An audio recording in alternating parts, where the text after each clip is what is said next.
अस्सलाम वालेकुम नाज़रीन, साइड में भली कार आऊं मैं वहाँ सां गैर नाशिया मीर। नाज़रीन, IMF सां ॻाल्हियुनि जो आख़िरी राउंड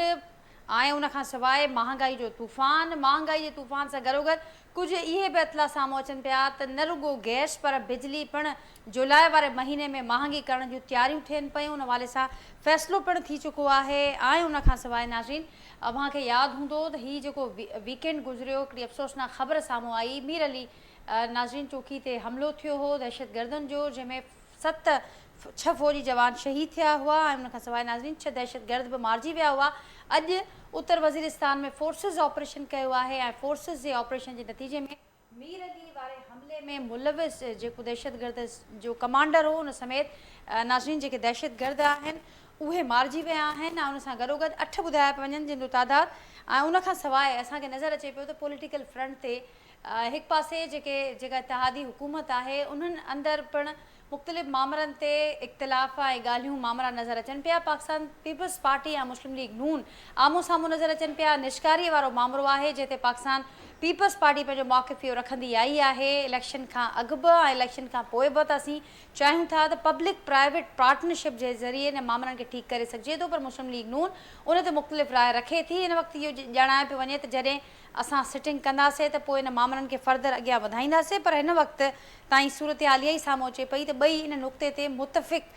कोन्हनि। उन खां सवाइ नाज़रीन जेको हीउ अहम मामिलो जंहिंजो असां ज़िक्र कयोसीं त उत्तर वज़ीरिस्तान ऐं मीर अली में जेको दहशतगर्दनि पारां चौकी ते हमिलो कयो वियो, उन खां पोइ सोशल मीडिया ते हिकिड़ी कैंपेन नज़र आई। हाणे हुकूमत उन कैंपेन जो जेको समूरो इल्ज़ाम आहे उहो पाकिस्तान तहरीक इंसाफ़ मथां लॻाए पई, जेतोणीकि पाकिस्तान तहरीक इंसाफ़ जी तरदीद साम्हूं अची चुकी आहे, पर हुकूमत ॼाणाए पई त हीउ जेको मामिलो आहे इन में पाकिस्तान तहरीक इंसाफ़ मुलविस आहे ऐं असीं जवाबदारनि खे कटहरे में ज़रूरु आणींदासीं। उन समेत नाज़रीन जेके ॿिया पॉलिटिकल फ्रंट्स ते थींदड़ मामला आहिनि, डेवलपमेंट्स आहिनि, उनखे अॼोके प्रोग्राम में फोकस कंदासीं। जेको पैनल मूंसां गॾु मौजूदु आहे उनजो तारुफ़ असां कराईंदसि। मूंखे जॉइन कयो आहे अॼोके पैनल में नाज़रीन सीनियर अॻवान आहिनि मुस्लिम लीग नून जा सिद्दीक़ुल फारूक साहब, मूंसां गॾु अॼोके पैनल जो हिसो आहिनि एजाज़ महर साहब आहिनि, सीनियर सहाफ़ी आहिनि, तजिया निगार आहिनि, डेली सिंधियार जा एडिटर आहिनि, मूंसां अॼोके प्रोग्राम जो में शरीक आहिनि ग़ज़ाला सियाल साहिब आहिनि, पाकिस्तान पीपल्स पार्टी जा सीनियर अॻवान आहिनि, उहे पिणु प्रोग्राम जो हिसो आहिनि ऐं पाकिस्तान तहरीक इंसाफ़ सां तालुक़ु रखंदड़ अॻवान आहिनि मखदूम मोहसिन साहब मूंसां गॾु कराची स्टूडियो में मौजूदु आहिनि। अवां सभिनी खे भली कार, अवां सभिनी जी महिरबानी, मां गुफ़्तगू जे लाइ वक़्तु कढियो ऐं अव्हांजी इजाज़त सां मखदूम साहब अव्हां खां आगाज़ कयां थी गुफ़्तगू जो। जेको हीउ वीकेंड जो जंहिंजो मूं ज़िक्र कयो त अफ़सोसनाक हीअ ख़बर असांजे साम्हूं आई। अॼु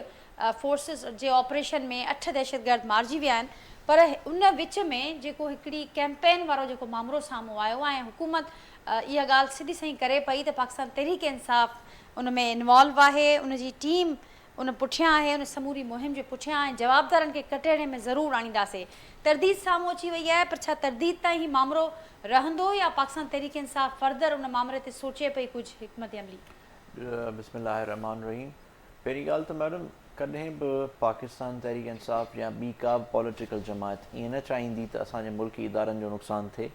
हाल बता कॾहिं कंहिं ॻाल्हि ते कंहिं मौक़िफ़ ते इख़्तिलाफ़ ज़रूरु थी सघे थो, पर क़तन पाकिस्तान तहरीक इंसाफ़ जहिड़नि अहिड़े दहशतगर्दी जे या जंहिं अमल सां असांजे मुल्क खे नुक़सानु पहुचे उन सां उनजो तालुक़ु कोन्हे ऐं असीं स्ट्रॉन्गली उन शइ जी मज़म्मत करियूं था। ऐं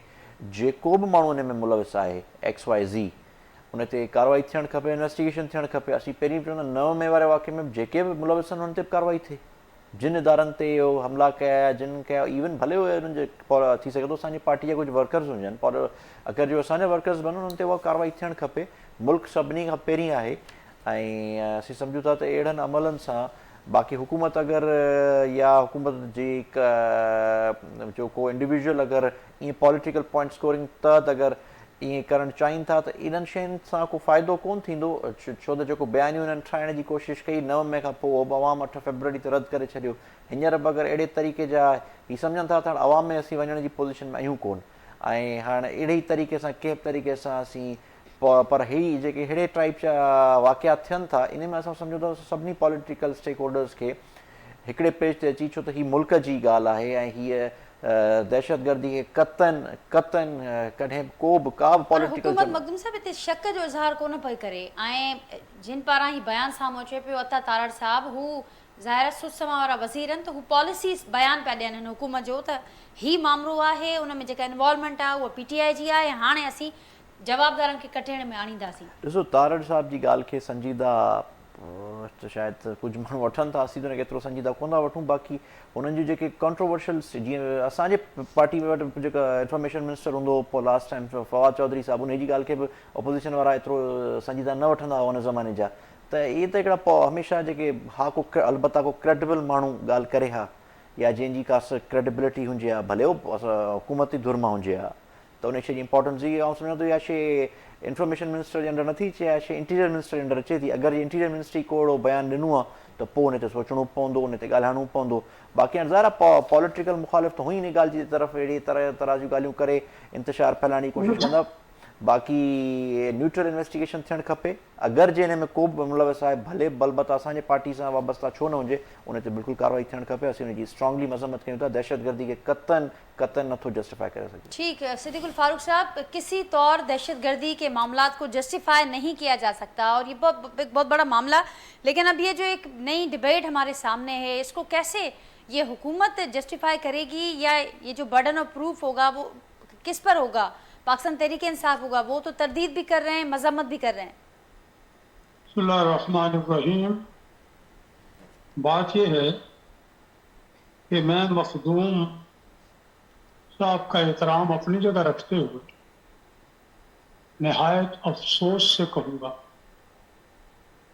कि PTI या सुन्नी तहरीक जो है, क्या नाम है इसका, Sunni Ittehad Council, Sunni Ittehad Council, Sunni Ittehad Council, ये ना नजरियाती जमात रही,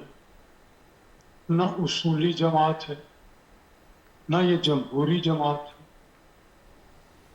न ये आप समझे कि किसी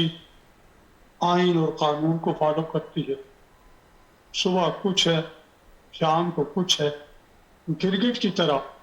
रंग और जुबान बदलती है। आप जो बात मैंने की है, टीवी की स्क्रीनें,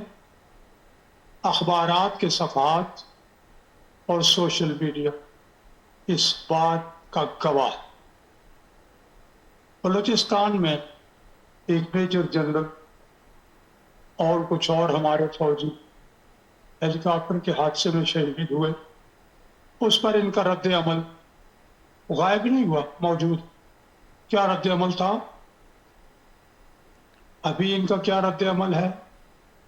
दहशतगर्दों के साथ इनके ताल्लुकात हैं। इन्होंने दहशतगर्द बसाए हैं KPK में 3000 से ज्यादा। इन्होंने दहशतगर्दों को बन्नू जेल पर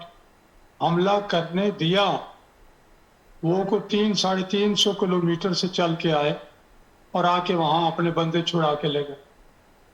ये सारी बातें छुप नहीं सकती। इसलिए मेरे भाई, अगर छोटे भाई हैं, मैं उन्हें बड़ा कह देता हूँ, मखदूम हसन साहब अगर ये मोहसिन साहब अगर ये बात करते हैं तो ये हकीकत के खिलाफ। लेकिन सिद्दीकुल फारूक साहब, जो आप कह रहे हैं, फिर ये तो जो आज का बयानिया है हुकूमत का, वो तो फिर माजी के रद्दअमल पर बहस करता है। वो तो ये कह रहे हैं कि इंक्वायरी होनी चाहिए, मामलात को आगे लाना चाहिए। तो आप नहीं समझते कि बहैसियत हुकूमत में रहते हुए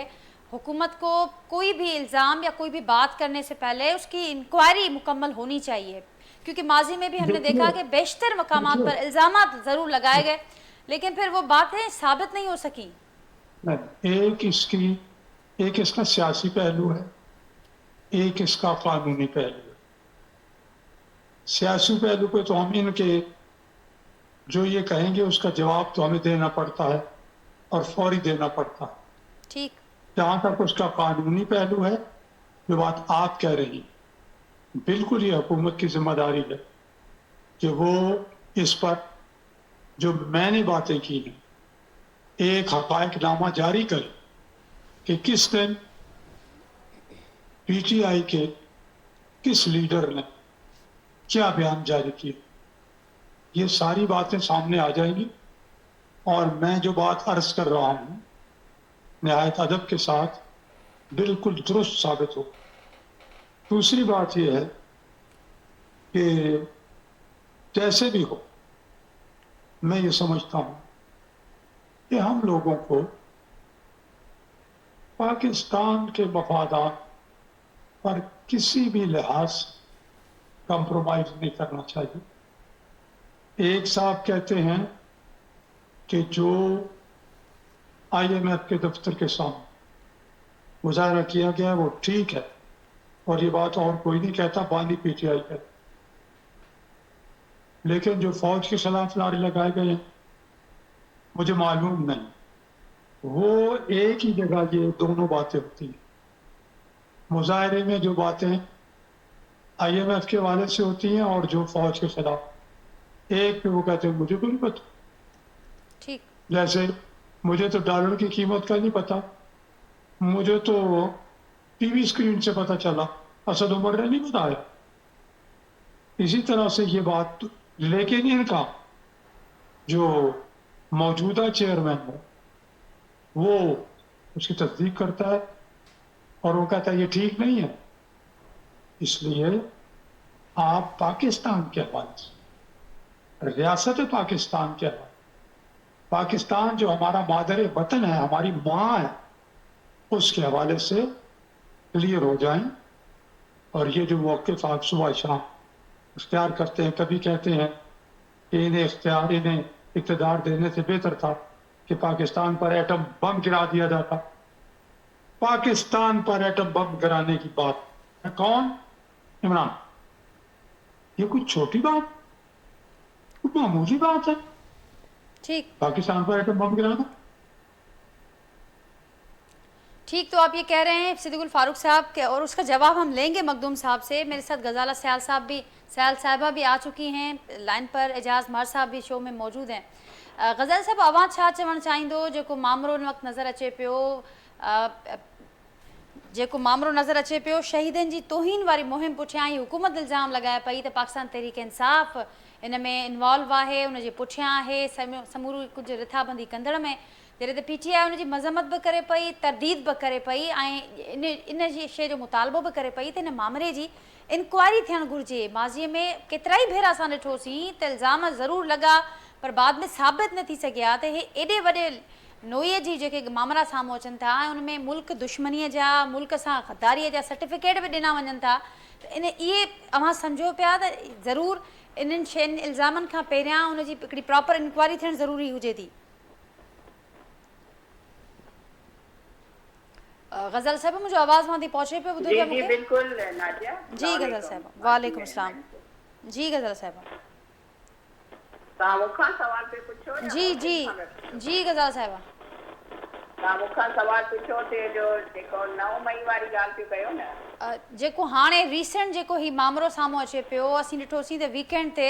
दहशतगर्दनि पारां हमिलो कयो वियो फोर्सिस जी कैंप ते, ऐं उनखां पोइ अॼु उत्तर वज़ीरिस्तान में फोर्सिस ऑपरेशन करे 8 दहशतगर्दनि खे मारियो आहे। पर इन विच में जेके सोशल मीडिया ते जेके मामला उथिया,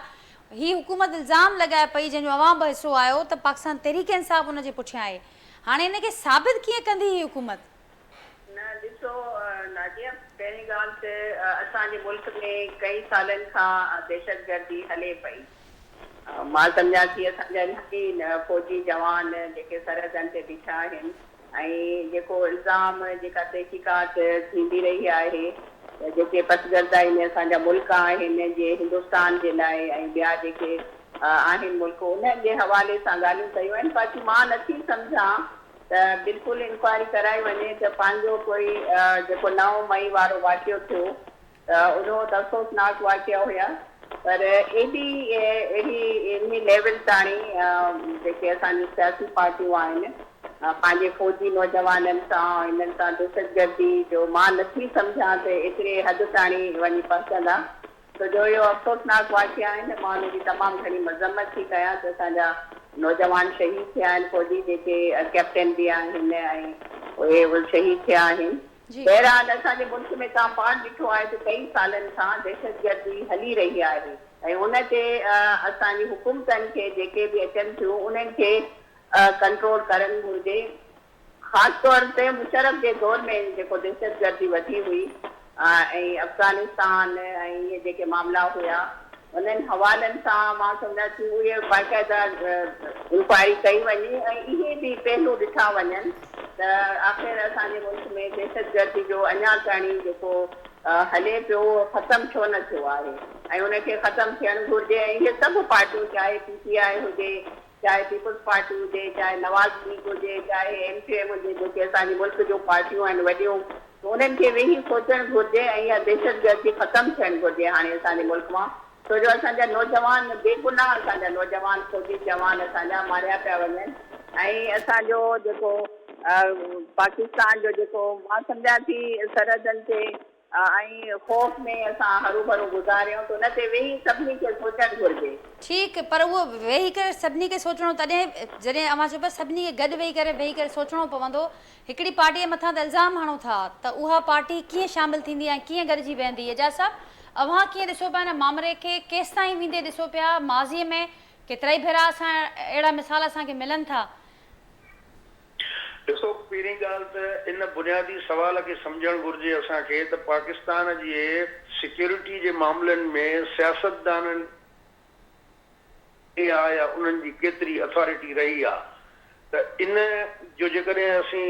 जाइज़ो वठंदासीं मुंड खां वठी त इहो वाक़ियो जेको तव्हां पर्टिकुलर वाक़िए जी ॻाल्हि था कयो पिया त उन वक़्तु इहो बाजवा साहिब जी जेको आहे सरबराही में इहो डिसीशन थियो हुयो ऐं कुझु जॻह में इहे सभु शयूं थियूं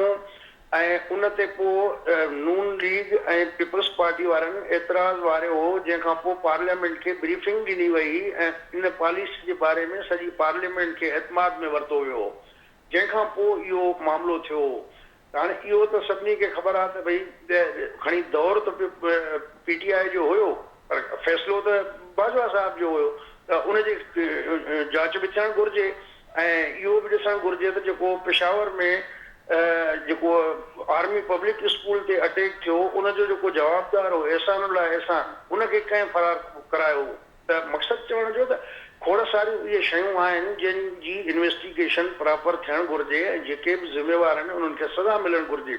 सिद्दीकुल फारूक साहिब ज़िक्र कयो बनू जेल जो नो डाउट त उहो बनू जेल ते जॾहिं अटैक थियो त उन बनू खां तव्हांजी अफ़गानिस्तान बॉर्डर ताईं तमामु वॾो इलाही सिक्योरिटी चेक पोस्ट आहिनि तव्हांजे हेलीकॉप्टर आहिनि सभु कुझु आहिनि त कंहिं उनखे ट्रेस छो न कयो इहो बि हिकिड़ो वॾो सिक्योरिटी लैप्स हुयो ज़ाहिर आहे त जहिड़े लेवल जो अटैक हुयो उनखे जेल पुलिस वारा त कोन वञी मुंहुं ॾींदा त उन में जेके सिक्योरिटी सां रिलेटेड इदारा आहिनि या उन्हनि जा फ़र्ज़ फ़राइज़ आहिनि त उन्हनि में जेकॾहिं कोताही थिए थी या कुझु थिए थो त उन मामले जी बिल्कुलु जांच थियणु घुरिजे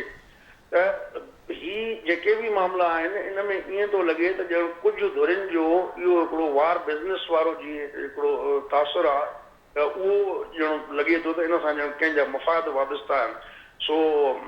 अजीब इहा बदकिस्मती आहे हिन मुल्क जी त असां वटि जेको आहे ॾींहों ॾींहुं हालात ख़राब थींदा था वञनि ऐं हीउ जेको तव्हां था चओ इहो अफ़गानिस्तान जी गवर्नमेंट बि इहो क्लेम कयो आहे त उन्हनि जे ॿिनि सूबा जेके वज़ीरिस्तान सां उन्हनि जा बॉर्डरिंग सूबा आहिनि उन्हनि ॿिनि सूबनि में पाकिस्तान एयर स्ट्राइक कई आहे ऐं इहे 8 माण्हू उते इनसाइड अफ़गानिस्तान डेफिनेटली के उहे ट्रबल में करनि पाकिस्तान जो अमुन दाव ते था लॻाइनि हिते अची हमला था कनि त डेफिनेटली की पाकिस्तान गुल त कोन ॾींदो उन्हनि खे त इहो जेको वाक़ियो आहे इहो इनसाइड अफ़गानिस्तान जो आहे ऐं उते जेको आहे त जेका तालिबान जी गवर्नमेंट आहे उहा बाक़ाइदा ताउन नथी करे पाकिस्तान सां ऐं जेके तहरीक तालिबान जा माण्हू आहिनि उन्हनि खे उते पनाह बि ॾिनी आहे उन्हनि ऐं जेको अमेरिका जो लेफ्ट ओवर असलो हुयो जदीद औज़ार ऐं आलात हुया उहे बि उन्हनि खे ॾेई ऐं पाकिस्तान जे ख़िलाफ़ यूज़ कनि था त उन में इंडिया जो रोल बि थी सघे थो उन में कंहिं ॿिए मुल्क जो बि रोल थी सघे थो त इहो हिकिड़ो घण पासाओ मामिलो आहे ऐं इनखे मुंहिंजो ख़्यालु आहे त बजाए हिक ॿिए जे पार्टियुनि ते इल्ज़ाम हणण जे जेको आहे त इन जो जेको दाइरो आहे उहो तमामु वॾो आहे ऐं सभिनी धुरनि खे गॾिजी हिकिड़ो पॉलिसी गाइडलाइन तय करणु घुरिजनि ऐं उन सॼे उन में जेको आहे त उहो पॉलिटिकल जेका ओनरशिप आहे उहा मिलणु खपे अहिड़नि क़िस्म जे नेशनल सिक्योरिटी जे मामलनि में जेके बि डिसीशन थियणु घुरिजनि बजाए इल्ज़ामबाज़ी सां को मसलो हल इल्ज़ामबाज़ी सां मसलो हल न थींदो आहे तमामु अहम ॻाल्हि त घण पासा मामिलो आहे उनखे उन ई मुख़्तलिफ़ रुखनि में ॾिसण जी ज़रूरत आहे पर एजाज साहब हाणे कीअं स्पेसिफिकली त इहो जेको ज़िक्र थियो पाकिस्तान तहरीक इंसाफ़ वारो त PTI जे लाइ अॻी जेके ॾुखियायुनि वारो हिकिड़ो मामिलो आहे नज़र ईंदड़ आहे मुख़्तलिफ़ फ्रंट्स ते तव्हांखे लॻे पियो ही बि अञा हिकिड़ो वधीक हिकिड़ो एड थी वियो फेस ऐं हुन में इहो बि ॼाणायो पियो वञे त ख़ुदि पाकिस्तान तरीक़े इंसाफ़ जा जेके बदिलजंदड़ मौक़िफ़ रहिया आहिनि या पार्टी जे मामला अंदरि जेको मामला इख़्तिलाफ़ नज़र अचनि पिया उहो बि हिकिड़ो वॾो कारण आहिनि इन क़िस्म जे मामलनि जो?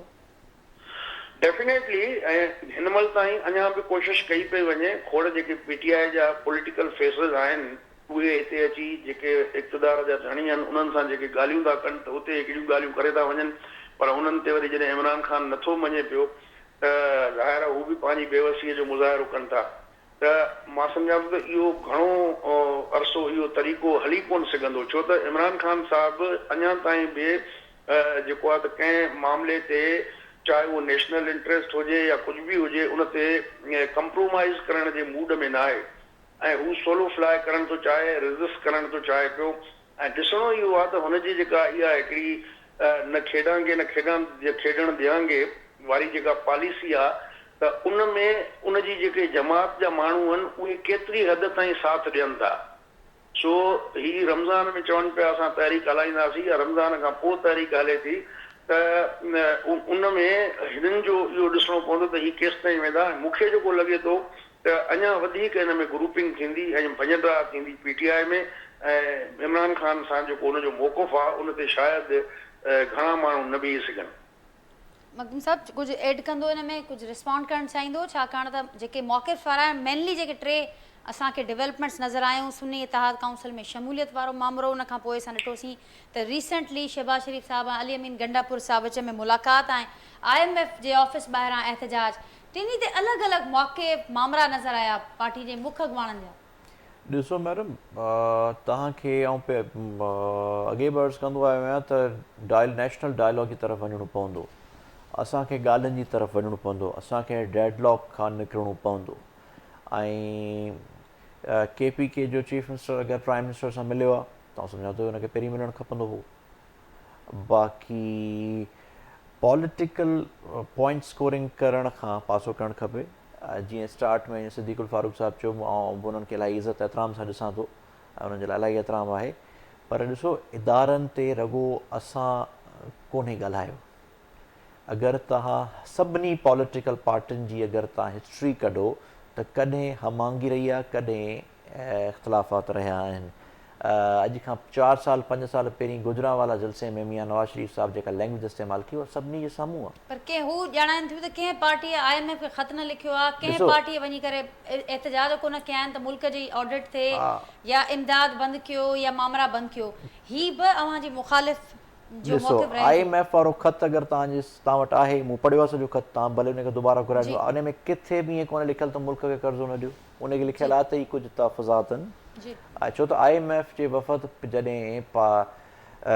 मुंहिंजे ख़्याल में 23 जे मिड में जॾहिं विज़िट कयो मार्च ऐं अप्रैल जे विच में त IMF जो वफ़द असांजी लीडरशिप सां मिलण जे लाइ आयो हो ऐं चई त तव्हां नेक्स्ट इन लाइन गवर्नमेंट रहियो या त वॾे खां वॾी ऑपोज़िशन रहियो त असांखे मुल्क में सर्टेनिटी खपे थी असांखे मुल्क में हिकिड़ी खपे थी स्टेबिलिटी तॾहिं असीं मुल्क में इन्वेस्ट कंदासीं ऐं तव्हां पाण में नथा ॻाल्हायो त डायलॉग जी तरफ़ नथा वञो त असीं कीअं था करे सघूं त उन में असां इहो मुल्क जे मफ़ाद तहत असां चयो त तव्हां बिल्कुलु IMF सां तव्हां सां सहकार कंदासीं असां मिलियासीं बि हुननि सां तव्हांखे यादि हूंदी आहे ॻाल्हि उन खां पोइ उहे इदारा असां सां बि ॻाल्हाइनि था उन खां पोइ असां उन ख़त खे खोले ॾिसो पॉलिटिकल पॉइंट स्कोरिंग करण जे लाइ केरु भले चवे त असां तव्हां ऑडिट करियो उन खां पोइ तव्हां भले पैसा रिलीज़ कयो बाक़ी त उहे पैसा अवाम ताईं त रिलीज़ थियनि न त IMF खां ताईं कर्ज़ वठी त हिकिड़ी टेम्पररी गवर्नमेंट जंहिं ते ऑलरेडी सवालिया निशान आहिनि वॾा तव्हांजे अखियुनि अॻियां सिचुएशन त 8 फरवरी हिन वक़्तु जॾहिं ॻाल्हियूं हलंदड़ आहिनि अॼु ॻाल्हियुनि जो आख़िरी ॾींहुं आहे ऐं उन वक़्तु ही ऑफिस ॿाहिरां एहतजाज इनखे कीअं अव्हां जस्टिफाई कंदो ॾिसो एहतजाज हर माण्हू जो हिकिड़ो जमहूरी हक़ आहे मुल्की इदारा बि त मौजूदु आहिनि मुल्की इदारा त असीं चवंदा इदारनि सां ई ॻाल्हियूं थियनि उन असीं ॻाल्हियुनि जे तरफ़ वठी था वञूं त ॻाल्हाइण जे लाइ तयार ई कोन्हनि जेसीं ताईं ॾिसो न पहिरीं त 8 फरवरी खां पहिरीं त चवंदा त ही हाणे पॉलिटिकली ख़तमु थी चुका आहिनि हिननि जी का वर्थ कान्हे 8 तारीख़ असां पंहिंजी रेज़िस्टेंस ॾेखारी 8 तारीख़ असां पंहिंजी स्ट्रेंथ ॾेखारी उन खां पोइ असांखे मजबूर कयो थो वञे उन अमलनि ताईं जे इहो पहिरीं हिकिड़ो प्रॉपर वे खणी अचनि इलेक्शन कमीशन जो रोल मुल्की इदारनि जो रोल अगर वो हिकिड़ो प्रॉपर न्यूट्रल रोल खणी अचनि असांखे कोई एतराज़ कोन्हे। हिन में अवां न पिया सम्झो जेका ॻाल्हि एजाज साहब कई त हू ख़ुदि PTI जे सफ़ुनि में जेके मामला नज़र अचनि पिया मौक़िफ़ में तज़ाद आहे। PTI बानी जो मौक़िफ़ कुझु अलॻि अचे थो, मुख अॻवाणनि जो अलॻि कुझु मौक़िफ़ साम्हूं अचे थो ऐं मेन इशूज़ ते उहे मौक़िफ़ अलॻि अचनि था, जेके अंदरि जा जेके इख़्तिलाफ़ आहिनि उहे साम्हूं अचनि था। मां न पिया सम्झो त उनजे करे बि इहे प्रॉब्लम्स पैदा थिया आहिनि ऐं डेडलॉक जो वॾो कारण इहो बि आहे। ॾिसो पार्टी पॉलिसी उहा आहे जेका पार्टी लीडर ॾिए थो, जी बानी PTI जेका ॾिए थो पार्टी पॉलिसी उहा आहे, असीं बि उन खे डिफेंड करण जा पाबंद आहियूं, असीं बि उन ते ॻाल्हाईंदासीं। बाक़ी अगरि को अॻवान का स्टेटमेंट ॾिए थो या का ॻाल्हि करे थो उनजी न को पार्टी डिफेंड कंदी न को असीं उनजा ज़िम्मेदारियूं, उहो एज़ अ इंडिविजुअल कैपेसिटी ॾिए थो। हर पार्टी में अहिड़ा माण्हू थियनि था। बाक़ी बिल्कुलु हींअर हिकिड़ो मुश्किल दौरु गुज़रियो आहे साल सवा साल खां वठी, हिकिड़ो प्रॉपर सिस्टम जो फुक़दान आहे असां वटि। ऐं चवां थो जेसीं वञी का प्रॉपर कंट्रा पार्टी इलेक्शन थिए, जेसीं वञी को लीडरशिप असांजी ॿाहिरि अचे, असांखे लिविंग स्पेस मिले। इहो त हींअर आवाम असांखे स्पेस वठी ॾिनो न, त असां वटि त एतिरी बि स्पेस कान्हे जो असीं पंहिंजी मौक़िफ़ रखी सघूं, जो असेंबलियुनि में वञी सघूं। इहो बि हींअर मिलियो, उन खां पोइ बि जे तरीक़े सां असांखां कराची जो, हैदराबाद जो, पंजाब जो मैंडेट खसियो वियो, सभिनी जे अखियुनि अॻियां सिचुएशन त कीअं रिज़ल्ट आयूं पे 50,000 40,000 जी लीड वरी उनखे चेंज कयो। त असांखे ॻाल्हाइण जे लाइ असां वटि ऑप्शन बि कोन्हे। हाणे असीं अगरि मुल्की इदारा बि हिननि खे इंटरनेशनल क़ुवतूं बि हिननि खे एक्सेप्ट कनि इन गवर्नमेंट खे, त पोइ असांजे फ्यूचर माना पोइ 5 साल असीं माठ करे वेही रहूं, 4 साल असीं माठ करे वेही रहूं, त ही 5 साल ही कनि, उन खां पोइ 5 साल खां पोइ त माण्हू असांजे नैरेटिव ते ई आवाम असां ते एतमाद करे थी ऐं असीं नैरेटिव ते त असीं पंहिंजे ते कॉम्प्रोमाइज़ कोन कंदासीं, पोइ उनजे करे असीं सेक्रीफाइस बि कयूं पिया। बाक़ी रहो ॻाल्हि इदारनि जी, अगरि हले थी त इदारनि ते ॻाल्हाइण जे लाइ हींअर अहिड़नि वाक़िअनि सां असांजे पॉलिटिकल पार्टी जो को बि हथु कोन्हे, को असीं उनजी तरदीद कयूं था। जे अगरि को सम्झे थो त आहे त उनजी इंक्वायरी कराइनि, असांजे पार्टी जा हुजनि कंहिं ॿी पार्टी जा हुजनि। बाक़ी हाणे ईअं कोन्ह थींदो त हिकिड़े दफ़ा ठीकु आहे असांजे कुझु पॉलिटिकल वर्कर्स सां मिस्टेक थी त उहो कुझु यूज़ थी विया, बार बार इहा शइ कान थींदी। असीं उन शइ जी क्लियर कट तरदीद कयूं था। स्पेस कंहिंखां वठंदो त पोइ अॻियां जवाबु वठूं ॿियनि खां। ॾिसो लिविंग स्पेस जो मां ज़िक्र कयो त स्पेस न आहे, स्पेस PTI कंहिंखां वठण थी चाहे ऐं कीअं वठण थी चाहे। ॾिसो लिविंग स्पेस असीं इदारनि खां वठूं, इलेक्शन कमीशन असांखे स्पेस ॾे, पोइ असांखे सपोज़ हिकिड़ो वञूं न पिया, न ट्रिब्यूनल्स ते नथा एक्सेप्ट कनि न, असांखे नथा मञनि न। पहिरीं असीं वियासीं, ॾिसो पहिरीं असीं कोर्ट में वियासीं, लीगल हिकिड़ो प्रोसीजर आहे त फॉर्म 45 हिकिड़ो फॉर एग्ज़ाम्पल अगरि मिंट ॻाल्हायूं त फॉर्म 45 खणी उन ते रिज़ल्ट ॾियण जो आरो पाबंद आहे, ठीकु आहे। उनखे पहिरीं ॻाल्हि त आरो हमेशह जज थींदा, जुडिशरी थींदी। हिन दफ़े कयूं इहे लास्ट लोकल बॉडीज़ खां वठी हींअर ईअं कयूं त DC खे करे ॾियूं आरो, पोइ DC साॻियो जेको प्रोविंशियल वज़ीरनि खां वठंदो पोस्टिंग उहो कंदो, मुंसिफ़ जो किरदारु अदा। उन खां पोइ फॉर्म 45 खणी वञनि, 2 ॾींहं एडिट करे फॉर्म 47 आनो, वरी उन खां पोइ असां चुप थी वियासीं, हाई कोर्ट में वियासीं, अदलिया में असांखे एतबार आहे, कोर्टनि में असीं वियासीं, हिकिड़ी एप्लीकेशन खणी असीं कोर्टनि में वियासीं, कोर्ट असांखे चयो त तव्हां वरी इलेक्शन कमीशन वटि वञो। हाणे जे असां सां मिसाल अगरि तईं असां मूंसां ज़्यादती कयो था त तव्हांजी कंप्लेन ऐं कंहिं अदलिया ॾे इदारे खणी वरी उन इदारे में अचनि, वरी तव्हां वञो नाजाइज़ ते, उहा मूंखां कीअं इंसाफ़ कंदी आहे? जंहिं मूंसां ख़ुदि नाजाइज़ी कई आहे त उहो मूंसां इंसाफ़ कीअं कंदो? त इन करे हिकिड़ो डेडलॉक आहे, पर उनजे बावजूदि असीं चऊं था त हिन मुल्क खे मुश्किल वक़्त मां निकिरणु खपे ऐं असांजे पॉलिटिकल पार्टियुनि खे, पॉलिटिकल स्टेक होल्डर्स खे मेच्योर थियण जी ज़रूरत आहे। ऐं आउं सम्झां थो जीअं KPK जे चीफ मिनिस्टर वञी मुलाक़ात कई, रिसीव करे की पेशावर में, त उन में को हर्ज कोन हो, थींदो आहे ईअं। अगरि तव्हां माज़ी जा बि तव्हां दौर ॾिसो त ख़ान साहब जॾहिं प्राइम मिनिस्टर हो त मुराद अली शाह हुनखे रिसीव कंदो, बेनज़ीर साहिब प्राइम मिनिस्टर त मियां नवाज़ शरीफ़ साहिब हुननि खे रिसीव कंदा। रिसीव करण में हर्ज कोन्हे, पॉलिटिक्स में तव्हांखे पंहिंजे ज़ाती अना खां निकिरणो पवंदो ऐं कुझु मिस्टेक्स अगरि असां में आहिनि त असांखे उन्हनि शयुनि खे निकिरणो पवंदो, न त असां आवाम खे बि न रिलीफ ॾेई सघंदासीं, असां पंहिंजे लाइ मुश्किलात वधाईंदासीं। लिविंग स्पेस की बात हो रही है, सिद्दीकुल फारूक साहब, और फिर साथ साथ वो एक्सपेक्ट भी करें इदारों से, हुकूमत को भी देख रहे हैं, हुकूमत इस सिलसिले में क्या किरदार अदा करेगी? क्योंकि हुकूमत भी ये कह रही है कि ऐसे मामला आगे बढ़ नहीं सकेंगे, डेडलॉक को ख़त्म करने के लिए इल्ज़ामात से तो डेडलॉक ख़त्म नहीं होंगे, उसके लिए तो फिर इनिशिएट हुकूमत को लेना होगा, बात करनी होगी। देखिए नाजिया, पहले अभी मेरे दोस्त ने फरमाया कि इलेक्शन कमीशन हमें स्पेस दे। इलेक्शन कमीशन ने इन्हें 3 साल में 3 दफा खत लिखे कि पार्टी इलेक्शन करा। आखिरी दफा 20 दिन दिए कि 20 दिन में कराओ। फिर जिन्होंने इलेक्शन कराए उसका सुप्रीम कोर्ट में इनके सबसे बड़े वकाला पूरे पाकिस्तान में नहीं पूरी दुनिया में वो लाइव ट्रांसमिशन उस फैसले की, उस प्रोसीडिंग्स की देखी کسی سوال کا جواب نہیں دے سکے، نہ حامد خان دے سکے، نہ ان کے علی ظفر دے سکے، اور ان سے وہ پارٹی کا سمبل چلا گیا۔ تو الیکشن کمیشن دروازہ کھولا، انہوں نے بند کر دیا، دوسری دفعہ کھولا، تیسری دفعہ کھولا، انہوں نے بند کر دیا۔ اب جب الیکشن کمیشن یا حکومت دروازے کھولے اور یہ بند کر دیں، اور بند کر کے اندر بیٹھے ہوئے کہیں جی دروازہ کھولو، تو اس میں کون جھوٹا کون سچا یہ تو سامنے موجود ہے۔ اس میں تو انکوائری کی بھی ضرورت نہیں ہے، دیکھیں کون سچا ہے۔ دوسری بات یہ ہے کہ انہوں نے، میرے بھائی نے یہ بھی کہا، یا آپ کا سوال ہے کہ حکومت انیشیٹو، حکومت بالکل انیشیٹو لے۔ اگر حکومت کے کسی انیشیٹو، کسی پہل کاری کا پی ٹی آئی کی لیڈرشپ نے کبھی مثبت جواب دیا، تو ابھی بات ریسنٹ ہوتی ہوئی ہے نا ملاقات صدیق الفاروق صاحب، شہباز شریف صاحب اور علی امین کے درمیان؟ علی امین گنڈا پور تو اپنے مسائل میں پیسے لینے گئے، وہاں بھی وزیر اعظم نے کہا کہ ہمارے درمیان ورکنگ ریلیشن شپ ہونی چاہیے تاکہ ہم مل کے ملکی مسائل حل کریں۔ تو پھر انہوں نے کیا کوئی ٹیم بنائی؟ چلے میں کہتا ہوں اسی سے، کیا انہوں نے کوئی ٹیم بنائی کہ حکومت کے ساتھ اب ہم اوور آل مذاکرات کرتے ہیں، صرف کے پی کے کی حد تک نہیں، ہم پورے معاملات و مسائل حل کرنے کے لیے حکومت کے ساتھ مذاکراتی ٹیم بناتے ہیں، اور یہ ٹیم جو ہے یہ آخر تک، جب تک یہ مسئلہ حل نہیں ہو جاتا اس وقت تک یہ قائم رہے گی، اور اسے 3 مہینے 4 مہینے 2 مہینے 6 مہینے دے دیں۔ اس عرصے میں جتنے متنازع مسائل ہیں یا جتنے تنازع اور جھگڑے ہیں ان پہ بات، تو کیا انہوں نے کوئی ٹیم بنائی؟ نہیں بنا۔ ٹھیک، لیکن صدیق الفاروق صاحب کل تو معاملات ہی چینج ہو گئے ہیں، اب تو وہ بڑی مثبت ماحول میں بتایا گیا کہ ملاقات رہی، اور اس کے بعد اب کل علی امین گنڈا پور صاحب یہ کہہ رہے ہیں کہ ہم ہر صورت اپنے اختیارات، اپنا حق لے کر رہیں گے، ہم کوئی خیرات نہیں لے رہے، ہم اپنے حق کی بات کریں۔ تو ایسا کیا ہوا کہ پھر سے ایک جو معاملہ مثبت ماحول میں ہم نے دیکھا، وہ پھر سے ہمیں لگ رہا ہے کہ پھر سے کوئی معاملات کسی اختلاف کے سامنے آ گئے ہیں؟ وہ ان کے اندر ہے معاملہ۔ وہ علی امین گنڈا پور نے کچھ کیا، جس طرح بھی کیا، ملاقات کی جا کر، وہاں سے ہدایت مل گئی کہ یہ نہیں کر رہے، پیچھے ہٹ گئے۔ لیکن میں دونوں باتیں آپ کے سامنے رکھ رہا کہ اگر آپ نے علی امین گنڈا پور کی ملاقات کا حوالہ دیا تھا، اس کا میں نے ایک جواب دیا،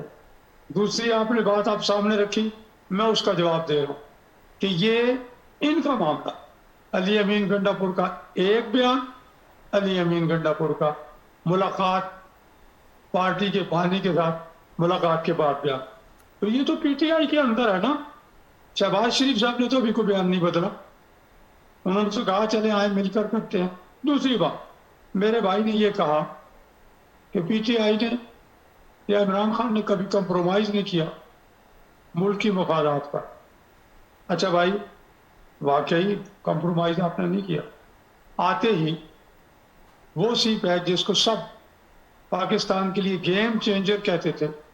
کہ یہ خوشحالی کا دروازہ کھولنے والا، ترقی کا دروازہ کھولنے والا، اس سے صنعتی انقلاب آئے، اس کو بند کر دیا، مفادات پر سودے بازی کی نا۔ پھر کیا کیا؟ منع کرتی رہی پوری اپوزیشن، ساری کی ساری، مسلم لیگ نون، پیپلز پارٹی۔ لیکن اب تو آگے بڑھنے کی بات کر رہے ہیں، ایٹ لیسٹ مخدوم صاحب جب بھی آتے ہیں تو بڑی پازیٹیو باتیں کرتے ہیں کہ ڈیڈ لاک کو ختم ہونا چاہیے، آگے بڑھنا چاہیے، ماضی کے معاملات کو۔ تو آج کے معاملات ہم دیکھ رہے ہیں۔ جی تھوڑا سن لیں تو آپ کو سامنے آ جائے گی بات۔ جی، تو میں یہ کہہ رہا ہوں، انہوں نے اٹھا کے جو فیڈرل گورنمنٹ کے پاس مالیاتی اختیارات تھے، کرنسی کے حوالے سے مانیٹری اختیارات، وہ آئی ایم ایف کے سامنے سرنڈر کر دی، اسٹیٹ بینک کا کنٹرول انہیں دے دیا۔ یہ ملکی مفادات پر کمپرومائز نہیں کیا تو کس نے کیا؟ آئی ایم ایف کو خط لکھے، مت دیں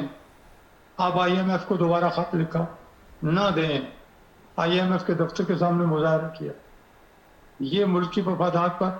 कंप्रोमाइज किसने किया? ये जो कौमी यादगारें थी शुहदा की, जिन्होंने पाकिस्तान के लिए जानें दी थी, उनकी यादगारें तबाह बर्बाद की, फौजी इंस्टॉलेशन पर हमले किए।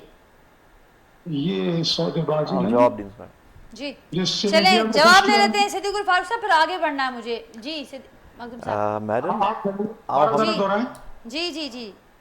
मैडम आऊं हमेशा आप जरा दोहराएं। आऊं चवंदो आहियां त हमेशह असांखे अॻिते जी तरफ़ ॾिसणु खपे ऐं आउं हमेशह क्रिटिसिज़म खां अवॉइड कंदो आहियां, तव्हांखे मुंहिंजी आदत ई ख़बर आहे। पर अगरि हाणे सिद्दीकुल फारूक साहब अगरि पिया 40 मिंटनि खां वठी मूंखे पिंच कनि, हक़ीक़त इहा आहे त 2022 में जेका गवर्नमेंट आई, असांजे त ॿ टे ॻाल्हियुनि ते ॻाल्हाइजे पियो, डॉलर खे 180 खां वठी 300 प्लस ते वञी आंदो वियो। करप्शन केसिस में जेके बि करप्ट नासिर आहे उन्हनि खे हिकिड़ो फ्री हैंड ॾिनो वियो। उन खां पोइ तव्हां महांगाई जी शरह ॾिसो, असांजे मुल्क जी 70 सालनि जी तारीख़ कढी ॾिसो त उन में सभिनी खां वधीक तादाद में माण्हू मुल्क छॾे वञण ते मजबूर कहिड़े दौर में थिया, मुल्क में अनसर्टेनिटी केतिरी वधी। ठीकु, असांजे इहे सॼियूं ॻाल्हियूं साम्हूं आहिनि न, जेको कुझु हिननि जे दौर में थियो, जेको कुझु PTI जे दौर में थियो, उहो सभु त साम्हूं आहे। ऐं पर ही हाणे जेके ताज़ियूं ॻाल्हियूं साम्हूं अचनि पियूं, ऐं पाण बि ॻाल्हि कयो पिया त अॻियां वधण जी ज़रूरत आहे, डेडलॉक खे ख़तमु करण जी ज़रूरत आहे। उन में हुकूमत इहो मौक़िफ़ रखे थी त डेडलॉक कीअं ख़तमु थींदो, जेकॾहिं जेके बुनियादी मामला आहिनि जंहिंसां मुल्क जो ठीकु आहे, पर हिन वक़्तु ॼाणाए पियो वञे मुल्क खे पंहिंजे पेरनि ते बीहारण जी ज़रूरत आहे, पर ॼाणाए पियो वञे त कर्ज़ हिन वक़्तु अंटर आहे, IMF प्रोग्राम खां सवाइ अॻियां नथा वधी सघूं। त जेकॾहिं हिन क़िस्म जे मामलनि में सिक्योरिटी जा मामला आहिनि, ॿिया मामला आहिनि, पाकिस्तान तहरीक इंसाफ़ एॾो डिफरेंट मौक़िफ़ रखंदी त पोइ कीअं तव्हां डेडलॉक ॾिसो ख़तमु कंदो या गॾिजी सघंदो? मसइला थींदा हिकिड़ी त कतन इन ॻाल्हि खे एक्सेप्ट नथो कयां त असां त मुज़ाकरात नथा चाहियूं। असां कमेटी बि ठाही 2023 में, तव्हांखे यादि हूंदो, जी ठीकु, मुज़ाकराती कमेटी, इन ई PDM जी हुकूमत सां असां मुज़ाकरात कया,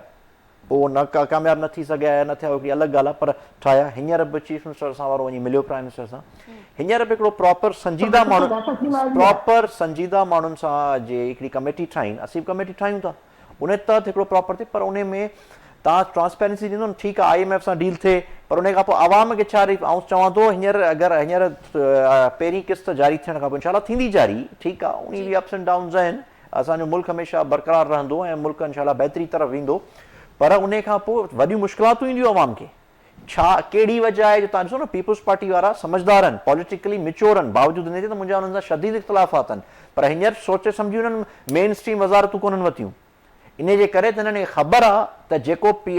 जिन हिननि जी पॉलिसीज़ जे करे जेको हिननि सां पंजाब में हालत थी आहे, जेका हिननि सां ख़ैबर पख्तूनख्वा में हालत थी आहे, पोइ ठीकु आहे, अगरि हुनखे मुसलत करे एडिट करे 2 ॾींहंनि खां पोइ करे छा वजह हुई जो आख़िरी 8 तारीख़ ताईं त शेरवानियूं ठाहियो तयारु, असांखे त बदतरीन विक्टिमाइज़ेशन जो सामनो करिणो पियो, असीं त कंहिं खाते में कोन हुआसीं, असांजा नॉमिनेशन रद्द कया विया, असांखे जेलनि में विधो वियो, असांजी लीडरशिप अञा ताईं जेलनि में आहे, तईं त 8 तारीख़ तयारु थियो, तव्हांखे त स्पेशली लंडन मां आंदो वियो, कबूतर हथ में रखी, त तव्हांखे त वज़ारत उज़्मा जे लाइ स्पीच ॾियणी हुई, पोइ तव्हां छा थियो? भले न वठनि, पर पीपल्स पार्टी ज़ाहिर हुकूमती इदारा जो शामिल आहे, ऐं समूरा जेके मेन मामला आहिनि आइनी उहदनि ते पीपल्स पार्टी असांखे नज़र अचे पई, मुख्य मामलनि में पीपल्स पार्टी खे ऑन बोर्ड वरितो वञे पियो। गज़ाला साहिबा त ज़िम्मेवारी बि शेयर कंदो, ईंदड़ जेके ॾियारा हूंदा, IMF सां जेके मामला हींअर हलनि पिया, आख़िरी किस्त जो फ़ैसिलो अप्रैल में थींदो ऐं उहा इम्कान ज़ाहिर कया पिया वञनि, होप आहे त उहा थी वेंदी किस्त, उन खां पोइ नए प्रोग्राम जी तयारियूं बि थियनि पियूं। त इन खां पोइ जेके अवाम ते असरु अचणा आहिनि, जुलाई में गैस बिजली ॿई महांगियूं थियण जो इम्कानु आहे, हीउ जेको रमज़ान जो महीनो आहे कहिड़ियुनि ॾुखियाईनि में हलंदड़ आहे, ज़रूरु हिन जो अंदाज़ो अव्हां खे बि हूंदो।